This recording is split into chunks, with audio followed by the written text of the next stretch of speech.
লাউ তো অনেক খেয়েছেন, কখনো কি লাউয়ের বিচি খেয়েছেন? খাননি তো? তাহলে চলুন আজকের এই ভিডিওতে আমি আপনাদেরকে লাউয়ের বিচি রেসিপি একটি শেয়ার করতে চলেছি। এই রেসিপিটি দেখতে হলে আমার ভিডিওতে প্রথম থেকে শেষ পর্যন্ত দেখতে থাকুন। ভিডিওতে আছে অনেকগুলি টিপস। দেখুন, প্রথমে লাউটাকে আমি মাঝ বরাবর কেটে নিলাম। আর এই লাউটাকে নিতে হবে একটু বড়, মানে একটু শক্ত টাইপের, তার মধ্যে থেকে যেগুলির মধ্যে দানা হয়ে গেছে সেইগুলি। তো দেখুন, একদম কচি কচি দানাগুলিকে আমি লাউয়ের ভিতর থেকে তুলে ফেলছি। অনেক সময় লাউ শক্ত হওয়ার কারণে কেউ খেতে চায় না, লাউগুলিকে ফেলে দেন।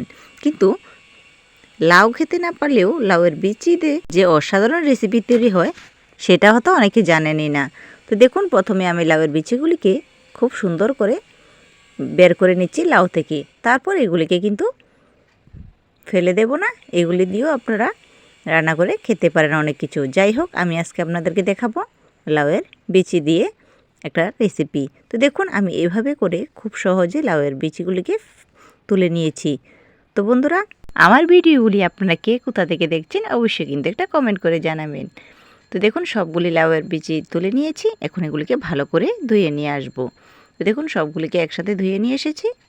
এখন আমি চলে যাব গ্যাসেতে। তো দেখেন, গ্যাসেতে কড়াই বসিয়ে তার মধ্যে দিয়ে দিলাম সরিষার তেল। কাজটা কিন্তু আপনাদের সরিষার তেল দিয়ে করতে হবে। এখন লাউয়ের বিচিগুলিকেও তেলের মধ্যে দিয়ে ভালো করে একটু ভেজে নিচ্ছি। তো দেখুন, একদমই সুন্দর করে কিন্তু ভেজে নিতে হবে। আর এর মধ্যে দিয়ে দেব আমি হালকা পরিমাণে একটু লবণ আর একটু হলুদ গুঁড়ো। বাস এটুকু দিয়ে লাউয়ের বিচিগুলিকে ভালো করে একটু ভেজে নিচ্ছি। তো বুঝতেই পারছেন, আমি একটা অসাধারণ রেসিপি আপনাদের সামনে শেয়ার করতে চলেছি। তো দেখুন বন্ধুরা, খুব সুন্দর করে ভাজা ভাজা করে নিয়েছি।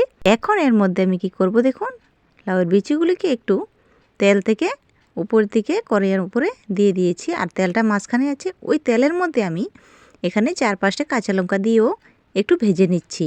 এটাকে বলে একটা নিনজা টেকনিক। তো দেখুন, আমি লাউয়ের বিচিগুলোকে নামিয়ে নিতে পারতাম, কিন্তু ওইগুলোকে না নামিয়ে কিন্তু কাজটা করে নিলাম। কেমন লাগলো এই নিনজা টেকনিক আপনাদের কাছে? তো দেখুন, আমি একসাথে সবগুলো করে নিয়ে ভালো করে আরেকবার নাড়াচাড়া করে মিশিয়ে নিলাম। তো দেখুন, খুব সুন্দর করে কিন্তু কালারটাও চেঞ্জ হয়ে গেছে আর বিচিগুলো বেশ সিদ্ধ হয়ে গেছে। এখন এগুলিকে আমি নামিয়ে নেব। দেখুন বন্ধুরা, নামানোর জন্য আমি একটি থালা নিয়েছি। এখন থালাটার মধ্যে নিয়ে নিচ্ছি। এখন এগুলিকে একটু ঠান্ডা করে নেব। এখন ওই কড়াইয়ের মধ্যে আমি দিয়ে দেব আবারও কিছুটা বাদাম। এখন বাদামগুলিকেও কড়াইয়ের মধ্যে একটু উল্টে পাল্টে ভেজে নেব। তো বাদামগুলি তো ভাজা সবাই জানেন, যখন এর মধ্যে দারুণ একটা ফ্লেভার চলে আসবে তখনই বোঝা যাবে বাদামগুলি হয়ে গেছে। এখন এগুলিকেও আমি নামিয়ে নেব। আমি বাদামগুলোকে ওই বিচির সাথেই মিশিয়ে নিলাম। তারপর বাদাম আর বিচিগুলিকে আর একবার ঠান্ডা করে নেব। দেখুন, বেশ ঠান্ডা কিন্তু হয়ে গেছে। এখন এগুলিকে আমি একটা মিক্সিং জার নিয়েছি, মিক্সিং জারে ঢেলে দিচ্ছি। এখন ভালো করে একটু পেস্ট করে, এর মধ্যে কিন্তু বিন্দুমাত্র জল ব্যবহার করা যাবে না। এখন ভালো করে মিহি পেস্ট করে নিয়ে এলাম। তো দেখুন বন্ধুরা, খুব সুন্দর করে পেস্ট করে নিয়েছি। আমি আপনাদেরকে চামচ দিয়ে দেখিয়ে দিচ্ছি। দেখুন, ঘনত্বটা এরকম হয়েছে। খুবই সুন্দর আর খুবই পারফেক্ট। এখন আবারও গ্যাসেতে কড়াই বসিয়ে দিলাম। এর মধ্যে দিয়ে দিলাম আরও একবার সরিষার তেল।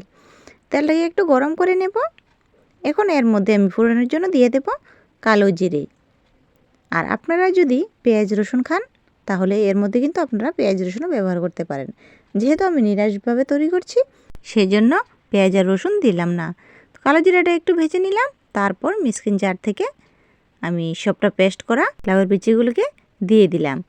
এখন বাটিটাকে ধুয়ে একটু জল দিয়ে দেব। এখন এর মধ্যে আরও কিছু মশলা আমি অ্যাড করব।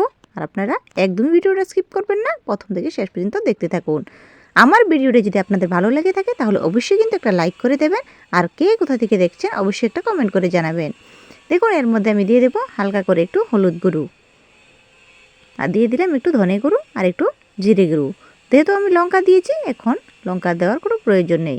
আর যারা ঝাল বেশি খেতে পছন্দ করেন তারা অবশ্যই একটু দিয়ে দিতে পারেন। এখন মশলার সাথে ভালো করে একটু ভেজে নেব। দেখুন বন্ধুরা, একদম নাড়াচাড়া করতে করতে মিনিমাম আমি 5 মিনিটের মতো এভাবে নাড়াচাড়া করে শুকিয়ে নিয়েছি।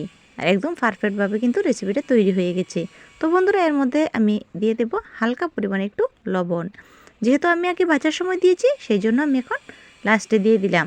আপনারা আপনাদের স্বাদ পরিমাণে দিয়ে দেবেন।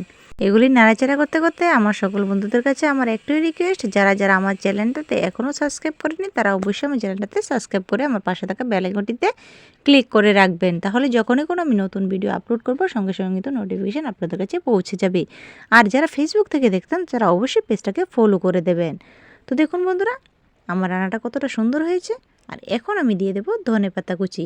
ধনেপাতা কুচি দিয়ে একটু নাড়াচাড়া করে আমি নামিয়ে নেব আজকের এই রেসিপি। বিশ্বাস করুন বন্ধুরা, আমি এই রেসিপিটা আজ প্রথম বানালাম। এতটা সুস্বাদু হয়েছে যে আপনারা না খেলে বুঝতেই পারবেন না।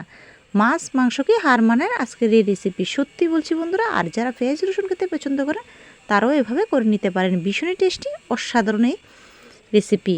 তো বন্ধুরা, আমার রেসিপি কমপ্লিট, আমি এখন নামিয়ে নেব। ধনেপাতা দিলে দারুণ একটা ফ্লেভার আসে। তো দেখুন আমি নামিয়ে নিচ্ছি। আর গরম ভাতের সাথে তো অসাধারণ লাগে। তাই বন্ধুরা, আর দেরি না করে ঝটফট লাউয়ের বিচি দিয়ে রেসিপিটা তৈরি করে ফেলুন। তাহলে বন্ধুরা, আজকের জন্য এই পর্যন্তই। দেখা হবে নেক্সট ভিডিওতে। সকলে ভালো থাকবেন, সুস্থ থাকবেন।